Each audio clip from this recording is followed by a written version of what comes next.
From the unexplained to the mundane, come join us on a journey to the fringe. Hello and welcome to Journey to the Fringe, the cardamom on your podcast spice rack. We are your spicy hosts, Taylor and Chelsea, and today we are following up. I've decided if we're just talking about him in general, I want to call him Billy, just to give him a bit more character. Most of the articles I read on him are William, but I like Billy.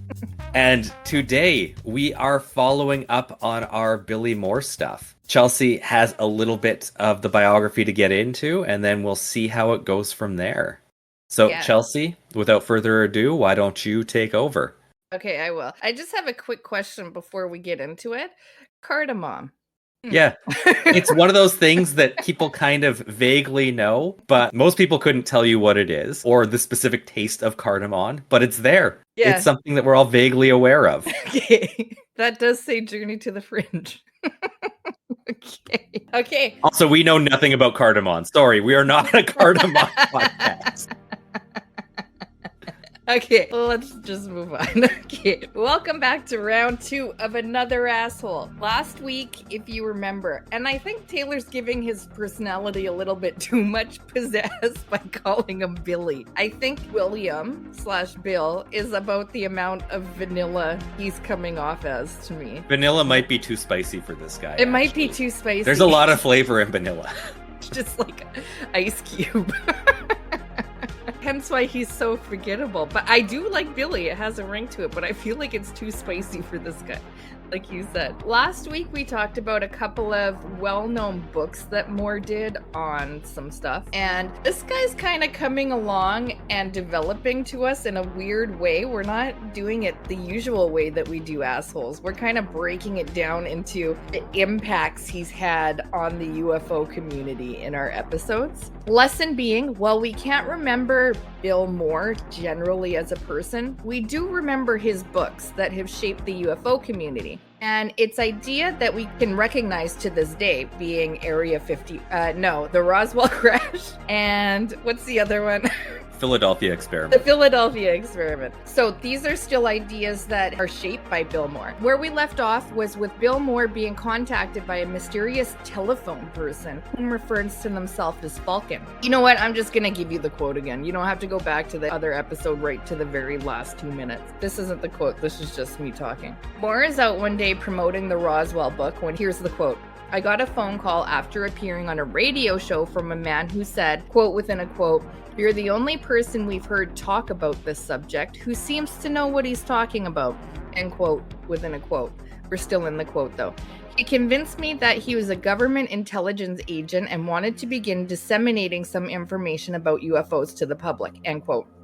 In exchange for providing the researcher with new information, Moore was to observe specific individuals within the UFO field. Now, I have to ask, after the books Moore had written that are highly, highly criticized for being mostly made up, fabricated, poor research, whatever, as we went over in the last episode. And one-sided, yes. Yeah. What do you think about this Falcon person saying Moore is the only person that seems to know what they're talking about? It seems to me somebody who wants to spread something particular out. Yeah, I went back and forth on it. I think there's a couple of things. Yeah, and this came up when I was doing research for my episode that'll be coming up. It seems like he is getting fed information from somewhere that wants bad information to come out. I'll leave it at that until I get to my episode. Yeah, it's a major kind of theme that's coming up that we'll see. I think there's a couple of things that could be at play here, and it very well could be all of these things coinciding together. Number 1, Moore is feeding his ego. Because this is a quote from Moore about what's going on. Number 2, Falcon is leaning into the fact that they're recruiting him to be a disinformation agent and using flattery, and they're going after the author of very popular books at the time who have a huge following. Yeah, that's the other part of it, is it could just simply be the fame is what this guy's looking for. Not necessarily somebody who is good at critically analyzing information, but that can get it out there to a wider audience. Get it out there, yeah. And number 3, Falcon is a fucking idiot. So it could be one, it could be all of those. It could be more things. Or it could be Doty. Yeah, because 9 times out of 10, it's Richard Doty. And in which case, refer back to point number 3. You know what? I can't say that Doty is an idiot. Actually, I do. Oh, no, think he's Doty's- a little bit of an idiot. Yeah. But, I mean, he's done a good job at what he's been trying to do. Whatever it is he's trying to do. Anyhow, more eagerly accepts. He's like, yeah, I'm fucking doing this. I am pretty great. Yeah, I am pretty good. Bill Moore Great, quote probably thank at you. some point. Now, let's see what shenanigans Moore gets up to in this episode, and who is going to be the first ufologist on their hit list that they wanted to target, as I said in the quote. Why, Paul Bennewitz, of course. Now, that was my intro. Let's find out just what I'm talking about. Of course, we've covered Paul Bennewitz indirectly at this point in the form of Richard Doty. And while Moore did come up very briefly in the story of Paul Bennewitz in Richard Doty's episode, I seem to have underestimated the role that he had played in the whole affair, not only just because, but also because it was not an episode on Paul Bennewitz or Bill Moore. The focus was on Richard Doty, as it was a Richard Doty episode. So I feel like we told the Paul Bennewitz story in the form of Richard Doty, and now we're doing it in the form of Bill Moore, and I feel like poor Paul Bennewitz hasn't been represented fairly, but that's just an observation at this point. We may never do anything about that. We may never, So, we may. There's a lot to get to. Who knows? And we've covered the story a lot now. Yeah.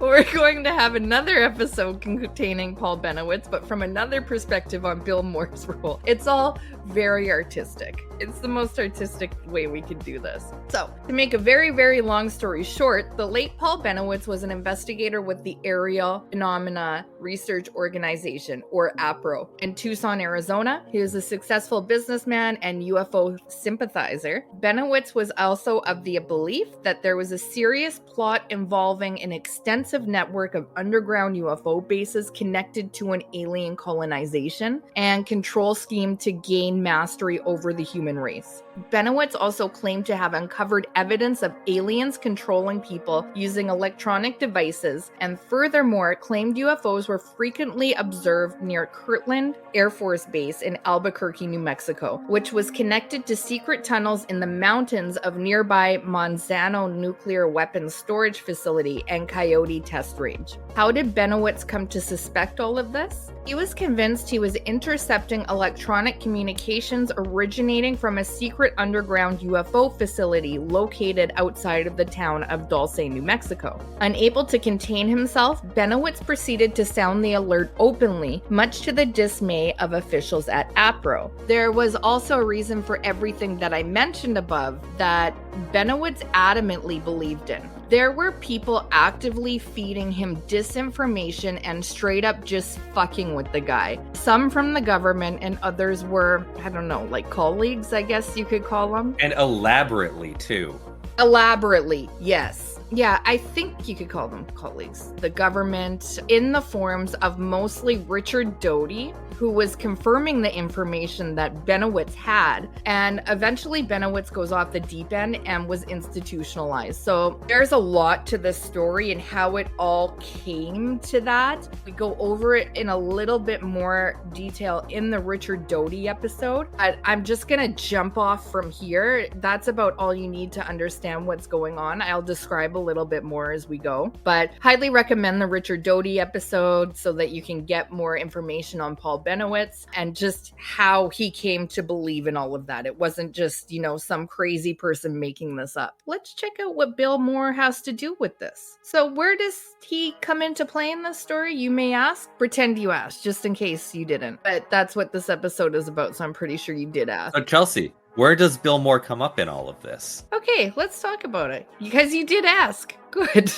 Well, after his move to Arizona, that's Bill Moore, his existing connections with the UFO community resulted in him being invited to be a member of the board of directors at ARPO. This just so happened to have such perfectly precise timing to cross paths with the Paul Bennewitz episode already in progress. And they, who is APRO, labeled the bizarre claims of Bennewitz as delusional and paranoid. Apparently, according to Bill Moore. I'm not actually sure how credible that statement is, but this is Bill Moore saying that he was already labeled that. However, unknown to Bennewitz, Moore and his new friends, which would be Richard Doty and friends, outside of the UFO community, plotted to not only discredit Bennewitz, but psychologically destroy him. On December 29th and 30th of 1981, Bill Moore would meet with an unknown person to him at that time for the first time, and the meeting was arranged by the anonymous caller as mentioned, ending our previous episode and starting this episode. Moore contends that the anonymous caller was a person who they referred to affectionately as Falcon, and the middleman, who was Sparrow, he was meeting with at this place, was Sergeant Richard C. Doty. So their meeting, and Richard Doty was then stationed at Kirtland Air Force Base, which we just mentioned Paul Bennewitz, it having a play in this whole affair. P.S. We're pretty sure Falcon and Sparrow are the same person in retrospect. And on that point, I wonder what restaurant they met at. I feel like it's Denny's. I get Denny's vibes from them. I don't know. Denny's just seems like it might have too much flair. Do you think? Yeah. And it's the 80s too, so there's not a lot of chains at this time. Okay. Good point. Anyhow, a couple of topics were discussed during this meeting of the minds, one of which will be covered in the next episode. But what we're truly interested... Sorry, I need to get back to this point. It's a restaurant that probably serves boiled steaks. I feel like that's the kind of food a Bill Moore eats. I think you're right.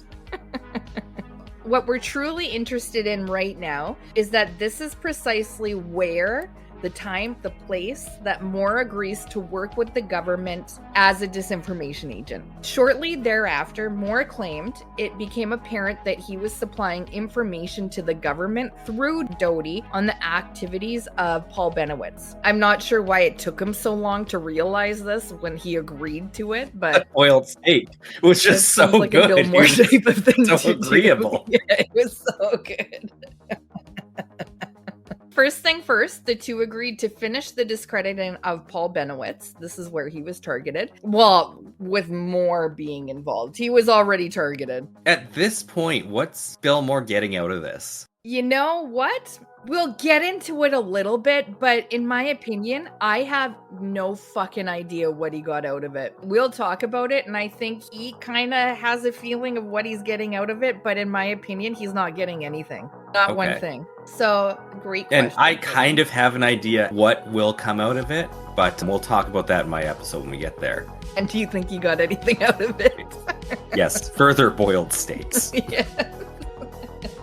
A lifetime supply. That's actually, no, he would never. Finishing discrediting of Paul Benowitz. I think I already said that, but it's important. The prime objective of the counterintelligence people who swarmed around Benowitz between 1980 and 1984 seemed to be the maintenance of high-level security net around the radio signals he was intercepting, if you remember me talking about that. He believed he was intercepting alien signals from an underground base. First things first, the two agreed to finish the discrediting of Paul Bennewitz. I think I already said that, but it's important. So, quote from Bill Moore, the prime objective of the counterintelligence people who swarmed around Bennewitz between 1980 and 1984 seemed to be the maintenance of a high-level security net around the radio signals he was intercepting. I was unable to determine why this was a priority at the time, and I still do not know today. What I do know, however, is that since they couldn't physically stop Paul from intercepting these signals, and since they hadn't been successful in enlisting his voluntary silence, they fell back on a wall of disinformation as the best way to confuse the issue and ultimately to call his credibility into question. End quote. It would appear that this whistleblower was becoming more dangerous to himself and hardly needed to be pushed over the edge. That's Bennewitz. Still, that is precisely what Moore, Doty, and friends did. Moore started to feed him pure misinformation on the subject with the full intent that he would repeat this BS that they're feeding him publicly. Now, it's interesting that they say that because, well, interesting in the fact that I think Bill Moore would have had more pull than Benowitz would have at that time because he had those books. Yeah, Roswell had just come out in 1980, so he was a big deal, at least within the community. Hence probably why they picked him to spread it to Benowitz. But I guess Benowitz was just getting involved in things he shouldn't have, I guess. Next, they started playing mind games with the victim, Benowitz. For example, Moore personally described how they would go to Benowitz's home on occasions and slowly move the furniture around. I'm assuming that was breaking and entering, not just brazenly in front of his face when they went over for tea or whatever. Unless they got Benowitz's wife involved, in which case she was letting them in and doing that, but... Yeah, I'm assuming it's breaking and entering. Yeah. In which case he has a lot more to kind of explain. Answer for. Yeah. But he doesn't really at all. It was just a joke, guys. Yeah, he doesn't address that. Moore explains, when one's concept of their immediate environment begins to change, we start to lose touch with reality. Sadly, it all had a most negative impact on both the physical and psychological health of Benowitz. During that time, he was committed 3 times to a mental health facility and treated for severe delusional paranoia. It really sounds like he's taking no responsibility for anything going on with Benowitz. You're already picking up on that? It gets better. It gets way better. Yeah, we're starting to see the emergence of that. Yeah, we're just playing jokes on him, and it clearly detached him from reality and sent him to the mental health hospital. He really takes a step back from the complete destruction they did on this guy psychologically. Yeah, that's exactly kind of, oh well, you're gonna like this one. In Moore's words, as I will provide more information on next, on the next episode, he maintains that, quote, you're gonna like this one. My role in the affair was largely that of a freelancer providing information on Paul's current thinking and activities. I had nothing whatsoever to do with the counterintelligence and the disinformation, although I either knew or was aware of a number of people directly involved with that end of things. Richard Doty was one of these people, although I came to know Doty well enough to gain the impression that he was faithfully carrying out orders which he personally found distasteful. So it's not my fault. I didn't have any part of this plan that they had. They just shaped it around the information I gathered about this guy to get his most vulnerable issues. Yeah. Is what I gathered from that. And he's kind of playing it off as he didn't have the hand in it that he actually did. Yeah, they wouldn't have been as effective if they don't have somebody right next to him saying oh yeah, and he told me he fears spiders. So they said, okay, we're just going to fill his house with spiders then. Yeah, and this is coming right after I said that he was literally breaking into his home and moving furniture around. But he's I was just providing information. Placing the spiders, yeah. He does also directly conflict that information, like I just said, that he did actually know what he was doing in the very same statement, might I add. So Moore, in his own words regarding the Benowitz affair, spends a considerable amount of time, if not all of it, essentially alluding that Benowitz was asking for it because, quote, he seemed to have an implicit and abiding faith, end quote, in Benowitz's story, quote, blossomed into a tale which rivaled the wildest science fiction scenario anyone could possibly imagine, end quote. Another quote, basically it seemed to me that Paul was his own worst enemy. Instead of withholding judgment until all the facts were in, Paul insisted on repeatedly going off half-cocked to virtually anyone who would listen, end quote. He spends a great deal of time breaking down everything Paul did wrong and minimizing the role that everyone was playing to actively feed him this information to ensure that he believed it and went public with it. That's all concerning enough. Then he says Richard Doty found what he was doing to be distasteful. Now, Bill Moore, we are not fools. We know about Richard Doty. He did not find that distasteful. This, just based on that last little bit, it's a little bit behind the scenes, but it's almost victim blaming. He's saying this guy kind of deserves it from his crazy outlandish ideas. Yeah. What do you expect to happen when you have crazy ideas like this? Look how short the skirt is he's wearing. He's not even saying that. He's saying he wasn't good at researching. What can we do if he wasn't good at what he did? He deserved it. Yeah. He was just asking for it. And the fact that Bill Moore's the guy saying, look how bad you are at research is kind of funny too, in a dark way. I know. It goes on. Because Bennewitz was asking for it, he further goes on to justify the means to an end. Quote, you ready for more quotes? Yeah. These are all coming directly from him, and you're gonna find out where he said all of this.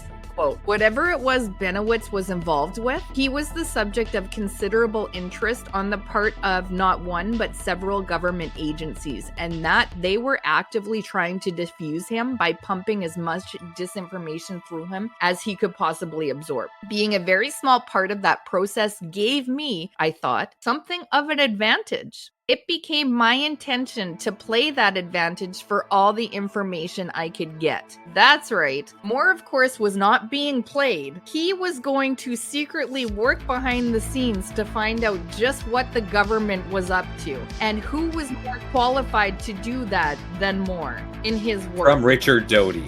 Yeah, the most witty and cunning of all the ufologists. If anyone can do it, surely it's Moore. He continues. Quote, the problem was always one of keeping a level head and trying to carefully sort the crap from the candy, something which Paul didn't seem to me to be very good at, end quote. Yeah, that fucking Paul, he'll just believe anything the government tells him. What an idiot. It's almost like he didn't know he was being completely plotted against and fed government documents.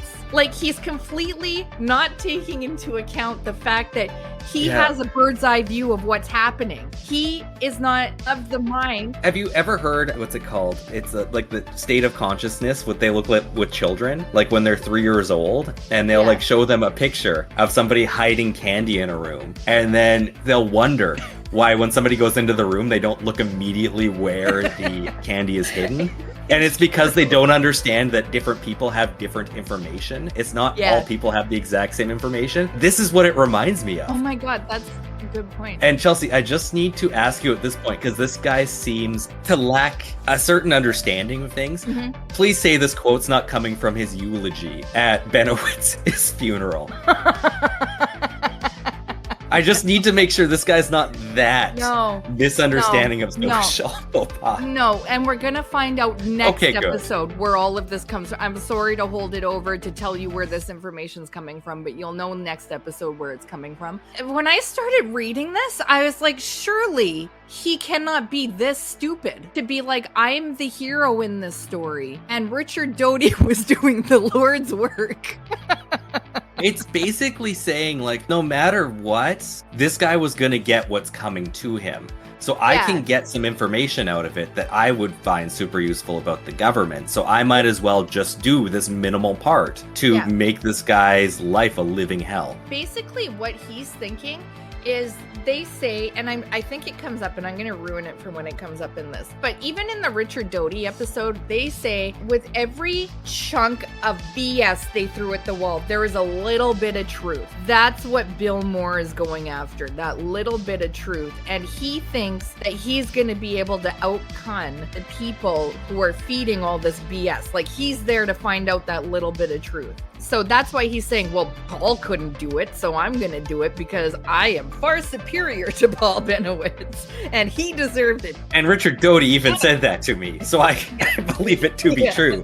That is one of the pieces of true information being fed to me. That could be very well why he did it too. Now we're finding out more things that he's like the Messiah that's going to come in and find the answers and what the government really knows about the government, the real answers, the why, and he was willing to do whatever it took to get there. He goes on to say, quote, one of the key factors in any successful disinformation scheme is that it must contain some element of truth in order to be credible. Here it is. It was literally my next sentence. Knowing that, however, is one thing. Doing something with it is quite another. When you're dealing with what you know to be a classified program and you're determined to get information without breaking any laws and running afoul of national security, you're walking a very fine line. That's why it took so long to come up with any results. What results he's speaking of, I have not one fucking idea, because I don't believe he had any results except becoming the renowned ufologist in bed with the government feeding disinformation to his peers. Quite hated, in fact. He never published another thing. He never came out with anything else. ever. So for him to be taking this stance on it as if he was successful is like a stretch. It's a fairy tale. Yeah, I'm sure he did fairly well on the speaking engagements tour at the ufology conventions, but I can only imagine pretending as if I don't know what's going to happen next. Okay. Next quote, because they're coming up so good. These are good quotes. Oh, there I was with my foot literally in the door of a secret counterintelligence game that gave every appearance of being somehow directly connected to a high-level government UFO project. And, judging by the positions of the people I knew to be directly involved with it, definitely had something to do with national security. There is no way I was going to allow the opportunity to pass me by without learning at least something about what was going on. Many ufologists have run up against disinformation over the years. Virtually all of them viewed it as a negative process and backed away from it either in anger or disgust as soon as they discovered what they were dealing with. Even today, the UFO community unanimously considers anyone known or suspected of dealing in disinformation as one of the bad guys, to be shamed, to be shunned or avoided at all costs, and certainly never ever to be believed. I determined to take quite a different tack.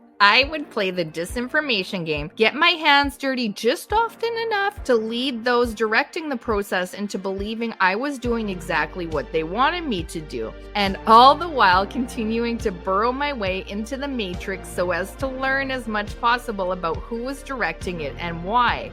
It would be a classic case of turning the tables on the very ones who were the most confident they had the situation well in hand. There was just one thing I needed to do this. Secrecy! I couldn't tell anyone about what I was doing, for if I did and word got back to those in control, I would be immediately cut off and cast adrift before I could learn anything. It was a formidable problem. So there we have it. He was actually on our side the whole time. The whole time. Smarter than the government itself. Yeah. In that he would be able to get... God. Okay. The government saw right past that. They thought he was the guy to do this, but he was working against them. This seems like some idiot that we can trick. Yeah. He knows they were dealing with. Trick him not. He did not know. They did not know that he was to turn the tables and come up with nothing. And be just another part of disinformation. The fools. I wonder what happens to him in the end. He must have not been a hated person providing that disinformation, eh? I can't see how it turns out this way. He got all his ducks in a row, and they are just walking straight towards the creek. Yeah. Remember that time Bill Moore wrote that book that everyone knows now and is famous, that he found all that stuff the government was doing? The real stuff? That fool, Richard Doty, thinking he couldn't discern it. It's famous, you know it. Okay. So he goes on to say, my role in the Bennewitz affair had at least secured me a seat in the right theater. From there, it was only a question of whether I could use my balcony ticket to discover who owned the place and was making the major operational decisions. You can't figure out who owns places from the balcony? Yeah. It's a terrible metaphor. Questionable ethics, I would think. However, this guy is thinking as questionable as his metaphors. Doty is a stand-up guy. Okay, so last but not least on the Bennewitz affair, I'm going to leave you with yet another direct quote for more on the subject. Then we will get to closing thoughts on the matter, and then one more thing. There's just one more thing. I really like this because basically everything I pulled on the Bennewitz affair is right from Bill Moore's fucking mouth. There's no hearsay in this. I just can't believe he doesn't realize how this comes across. It's tone deaf, isn't it? It's completely tone deaf. And you're gonna love where it came from. So here's the last quote on the Bennewitz case. Moreover, as I have already stated, I was personally aware of the intelligence community's concerted efforts to systematically confuse, discourage, and discredit Paul by providing him with a large body of disinformation on the subject of UFOs, the malevolent aliens who allegedly pilot them, the technology they employ, and the underground bases they supposedly possess and occupy. Okay, so he's admitting it. The entire story of a secret treaty between the US government and the aliens, of exchanges of technology between us and the aliens, aliens, of battles between aliens and American armed forces, and of aliens allegedly having implanted hundreds of thousands, even millions of human beings for the purposes of taking over the world and using us as cattle or slaves, came as a result of this process. I know because I was in a position to observe much of this process as it unfolded, and I was providing regular reports on its effectiveness to some of the very people who were, quote, doing it to Paul. And I can tell you that it was effective because I watched Paul become systematically more paranoid and more emotionally unstable as he tried to assimilate what was happening to him. He had guns and knives all over his house, had installed extra locks on his door, and he swore that they, meaning the aliens, were coming through his walls at night and injecting him with hideous chemicals which would knock him out for long periods of time. He told me he had no idea what they were doing with him while he was knocked out. He began to suffer increasing bouts of insomnia. Others took over the day-to-day operation of his business as he went through this. One day I watched him eat not one bite of his lunch while he chain smoked 28 cigarettes in 45 minutes. Jesus Christ. I knew at the time that he was not far from the inevitable nervous collapse. His health had deteriorated, he had lost considerable weight, his hands shook as if from palsy, and he looked terrible. I do know from firsthand experience that there was a tremendous amount of government disinformation involved, and that a large portion of what we are hearing today about malevolent aliens, underground bases, and secret treaties with the US government has its roots firmly planted in the Bennewitz affair. From what I knew of all of this, its purpose was strictly to discredit Bennewitz, nothing more. And what amazes me is that nearly a decade later, these same stories continue to circulate. End of that quote. Okay. It's a little hard to take in, isn't it? It's the most tone-deaf thing I've ever heard. Oh, and no, like you're hearing this guy describe a man's inevitable breakdown to suicide. And he just watched it. But look at all this good stuff that's happening. And like not describing, like, you don't even hear him say, like, I felt terrible about what happened to Paul. There's no, like, I could have helped him, but I chose not to. He does go on to say that he was not under any sort of agreement with the government that did not allow him to divulge this information. Oh, yeah. So he voluntarily drove this guy to suicide. That's great to know. Yeah. And standing by and watching it happen is just as bad, even if he did not do anything, which he did, but doesn't seem to want to readily admit. He kind of passively admits it. One last thing I want to quickly touch on this episode is one other quick disinformation scandal Moore was a part of, another on a long list, which is the Aztec crash, which is a rumored UFO crash in Aztec, New Mexico in 1948, which is labeled the other Roswell. It was exposed as a hoax by two con men, Silas and Leo, as a part of a scheme to sell alien technology. Moore researched this case in 1985 and confirmed that it was a hoax, where his findings appeared in MUFON Symposium proceedings. Quote, crashed UFOs, evidence in the search for proof, end quote. Anyway, this is what Moore had to say about this whole fiasco, I guess. Moore and Doty were having tea one day, or like maybe eating at their milk steak or whatever, or something. And Doty was probably like working on like anything we can fuck with. And Moore was like, well, I've been working on this Aztec UFO rumor. And Doty's like, you don't say, tell me everything. And months later, Moore finds out that Doty and a team are running a new disinformation campaign on another ufologist who had ties to Bennewitz and who had a film company interested in doing a UFO documentary. It appears as if the Bennewitz story might have become a part of the script, therefore extending the disinformation to this person to put an end to that. Part of this game involved a meeting between the UFO researcher in question and Doty and others of the AFOSI office in Kirtland Air Force Base, wherein the researchers subsequently claimed to have been allowed to view certain reportedly sensitive documentation about the government's real involvement with UFOs. Included in this material was information about an alleged UFO crash retrieval in Aztec. And I really like this next part. Richard Doty, this is Bill Moore talking, by the way, bound by a security oath, cannot, and I am told, will not discuss this matter except to say that he broke no laws and gave away no secrets that day. That, insofar as I am aware, is entirely correct. I, on the other hand, was never required to sign a security oath, and I'm therefore breaking no laws when I tell you that the information which changed hands that day was directly descended from the discussion Doty and I had on the very topic a few months earlier. I can also tell you that this is a very effective deception because the researcher involved continued to believe this information and actively continues to try to convince others of its truth even now, more than 6 years after the fact. Moore contends that, to the best of his knowledge, it was all disinformation and I was the one who had unwittingly supplied the fuel to those who were spreading the fire. I'm surprised he said unwittingly, because he seems to be taking a little bit of an aback there. He does kind of the whole time, though, no?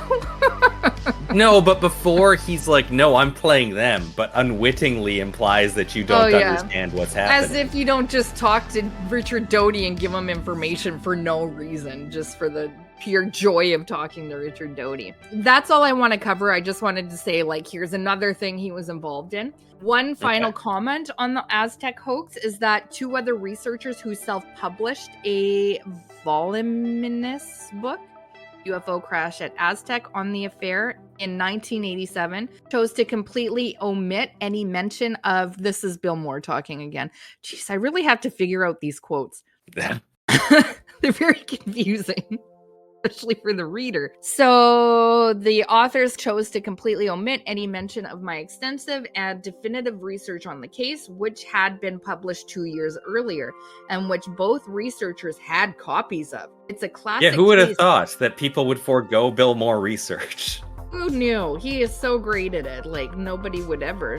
It's a classic case of the book's principal author, Steinman, having decided that what his conclusion would be even before beginning the process of investigation, and then totally ignoring everything which didn't fit. One of the problems the ufology movement has with its image is that there's a significant number of people involved with it who support this sort of half-assed journalism. Kind of like his other 2 bestsellers, no? And that's where I'm going to leave it. The only thing I believe about this man now, outside of that he enjoys his steak boiled, is that there are no mirrors in his house, because there's just no self-reflection. None at all. And it's pretty much everything that he ever did is I don't even know how to explain it. I don't think he knows either. It's based on immediate thoughts. That's it. That's it. The best way I could put this together is just Bill Moore speaking for himself. I felt like I couldn't even put this into my own words to explain the amount. Without making him look worse or better, man. Yeah, I mean, that's exactly how he put his other 2 books together. And he's just only the worst researchers would put it together like this. What are they? Half-assed, get lazy assholes who just want to buy? Bill Moore, am the best researcher, says Richard Doty. If I half-assed my book, then that would mean that all of my critical thinking processes are in question. But that can't be, because Doty told me they are not, and that I could probably play the government. There's no way I'm bad because the government came to me to be the disinformation agent. I was pretty mind blown by the time I got to the end of this research, but that's all I had for you today on Bill Moore. I hope it was satisfying. Do you have any last words? No, I think Bill Moore put it best. He did put it best. I'm quite satisfied with the fact that majority of that episode came directly from Bill Moore. Yeah. And unfortunately, not much of the next episode will come from Bill Moore, but don't worry, he will be there in all of his blandness. I guess for now, I have been Taylor, here with Chelsea. We are Journey to the Fringe. Thank you all for listening, and we'll see you next week. Bye. Thank you for listening to Journey to the Fringe. If you have liked what you have listened to, please like, share, subscribe, or follow, depending on what venue you are listening to us through. Also, please, if possible, leave a 5-star review, as that really helps us in the algorithms. Should you wish to interact with us, please check us out on your social media of choice. I bet you we are there. And if you really want to communicate with us and give us ideas for new episodes, or tell us that we're wrong and terrible, either way, please send us an email at journeytothefringe@gmail.com. For now, I'll see you in the next episode.